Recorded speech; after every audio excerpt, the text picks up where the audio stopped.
നമസ്കാരം. News globe ടിവിയിലേക്ക് എല്ലാ മാന്യ പ്രേക്ഷകർക്കും സ്വാഗതം. നമ്മുടെ നാട്ടിൽ CPM നേതൃത്വത്തിൽ ഇടതുപക്ഷ ഭരണം ഇപ്പോ 10 വർഷം തികയ്ക്കാൻ പോകുന്നു. ഈ 10 വർഷത്തിനിടയ്ക്ക് ഞങ്ങൾ വികസനം കൊണ്ടുവന്നു എന്ന് സഖാക്കളൊക്കെ പറയുമ്പോൾ സത്യത്തിൽ നിങ്ങൾ ആരോടാണ് ഈ പറയുന്നതെന്ന് വളരെ വ്യക്തമായി ആലോചിക്കണം. ഈ കഴിഞ്ഞ 10 വർഷത്തിനുള്ളിൽ 25ഓളം വിദേശ യാത്രകളാണ് മുഖ്യമന്ത്രി നടത്തിയിട്ടുള്ളത്. മുഖ്യമന്ത്രി വിദേശയാത്രകൾ നടത്തരുത് എന്നല്ല, ഈ നടത്തിയതിൻ്റെയൊക്കെ ചിലവുകൾ പോയത് നമ്മുടെ ഖജനാവിൽ നിന്നാണ്.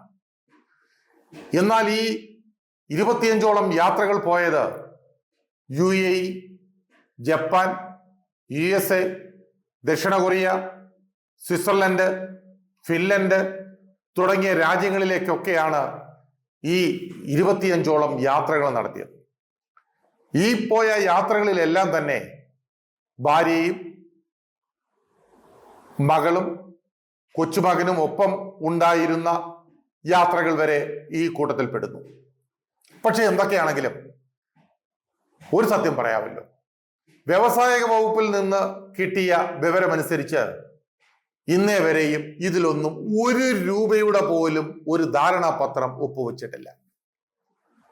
ഒരു സിംഗിൾ രൂപയുടെ അതിന്റെ പോലും ധാരണാപത്രം ഒപ്പുവെക്കാതെ എന്തിന് കടം കയറി മുടിഞ്ഞിരിക്കുന്ന ഈ സംസ്ഥാനത്തെ വീണ്ടും കടക്കണിയിലേക്ക് വലിച്ചിടാൻ ഇങ്ങനെ യാത്രകൾ നടത്തുന്നു? അതും നമ്മളൊക്കെ കൊടുക്കുന്ന ആ നികുതി പണം കൊണ്ട് ഇങ്ങനെയൊക്കെയാണോ ചെയ്യേണ്ടത്?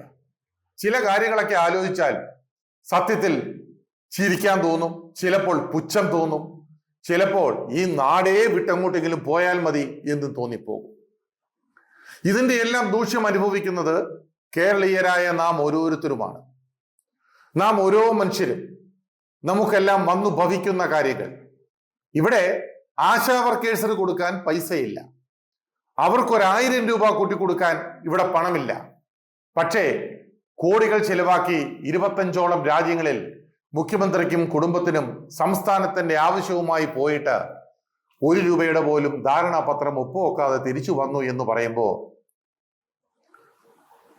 ആശമാരെ, അതിലൊരു അമ്മ പറയുന്നത് കേട്ടു, ഞങ്ങൾ ഓണം ഉണ്ണുന്നത് ഈ തെരുവിലിരുന്നാണ്, അതും സെക്രട്ടേറിയറ്റിന് മുമ്പിൽ റോഡ് വക്കിലിരുന്നാണ്. ബഹുമാനപ്പെട്ട മുഖ്യമന്ത്രിക്കും കുടുംബത്തിനും ഇങ്ങനെ ഒരു അവസ്ഥ വരട്ടെ എന്ന് സർവേശ്വരനോട് പ്രാർത്ഥിക്കാം എന്നാണ് ഒരമ്മ പറയുന്നത്. സത്യത്തിൽ എന്തോരം നെഞ്ചുപൊട്ടിയായിരിക്കും അവരൊക്കെ സംസാരിക്കുക. ഇത് നമ്മുടെ നാട്ടിൽ തുടങ്ങിയത് ഇന്നും ഇന്നലെയൊന്നുമല്ല. ഇത് തുടങ്ങിയിട്ട് ഇപ്പൊ 10 വർഷമായി.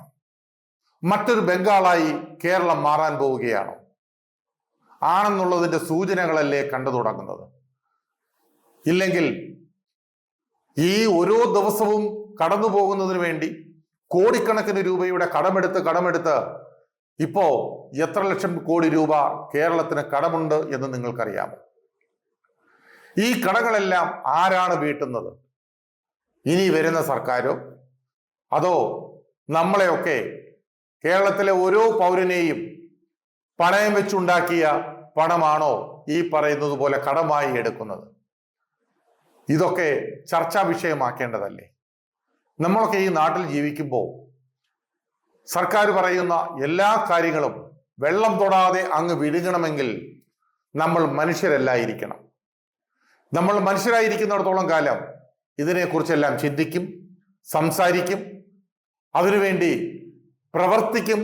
എതിരായി പ്രവർത്തിക്കണമെങ്കിൽ എതിരായി പ്രവർത്തിക്കും. അതിനാണല്ലോ ജനാധിപത്യവും സ്വാതന്ത്ര്യവും ഒക്കെ നമ്മുടെ നാട്ടിൽ ഉണ്ടാക്കിയിരിക്കുന്നത്. എന്താണെങ്കിലും ശരി, 25 രാജ്യങ്ങളുടെ വിദേശയാത്രകൾ കഴിഞ്ഞ സ്ഥിതിക്ക് ഇനിയും വേണമെങ്കിൽ കുറച്ചുകൂടിയാകാം. ഇതിൽ അമേരിക്കയിൽ മാത്രം രോഗാവസ്ഥയ്ക്ക് വേണ്ടിയാണ് മുഖ്യമന്ത്രി പോയത് കേട്ടോ. അത് വേണമെങ്കിൽ ഈ കണക്കിൽ കൂട്ടാതിരിക്കാം. എന്നാലും ഉണ്ട് 24ഓളം രാജ്യങ്ങൾ. ഈ രാജ്യങ്ങളിൽ പോയിട്ട് ഇവിടെ കൊണ്ടുവന്ന് മറിച്ച ഖനകക്കട്ടകൾ എത്രയാണെന്ന് സർക്കാർ ഒന്ന് വെളിപ്പെടുത്തണം. അങ്ങ് അമേരിക്കയില് മൻഹാട്ടൻ സിറ്റിയിൽ പോയി ഒരു ഇരുമ്പ് കസേരയിൽ ഇരുന്ന കേരള മഹാസഭയുടെ ചരിത്രമൊന്നും ആരും മറന്നിട്ടില്ല.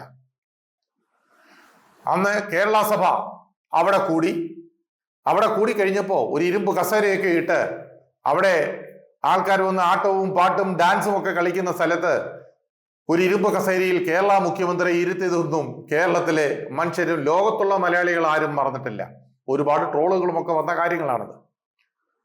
എന്നിട്ട് പോലും കേരളത്തിൽ ഇതുവരെ ₹1 കൊണ്ടുവരാൻ ആർക്കും സാധിച്ചിട്ടില്ല. എങ്ങനെ സാധിക്കാനാണ്? ഇവിടെ ഇറങ്ങുന്ന ഓരോ ദിവസവും വരുന്ന വാർത്തകൾ, ഇവിടെ സംഭവിക്കുന്ന കാര്യങ്ങൾ, പോലീസിന്റെ ഭാഗത്തു നിന്നാണെങ്കിലും വ്യവസായ വകുപ്പിന്റെ ഭാഗത്തു നിന്നാണെങ്കിലും ഫാക്ടറികൾ പൂട്ടിക്കാനുള്ള ആ വ്യഗ്രതയിൽ ചില ആളുകൾ മുമ്പോട്ട് പോകുമ്പോൾ ഇവിടെ എങ്ങനെയാണ് വ്യവസായം വരുന്നത്? ഇതിനെക്കുറിച്ചൊക്കെ ആലോചിച്ചാൽ ഒരു അന്തവുമില്ലാത്ത രീതിയിലേക്ക് നമ്മുടെ സംസ്ഥാനത്തിന്റെ പോക്ക് എങ്ങോട്ടാണ് എന്ന് പോലും അറിയാൻ പറ്റാത്ത അവസ്ഥയിലാണ്.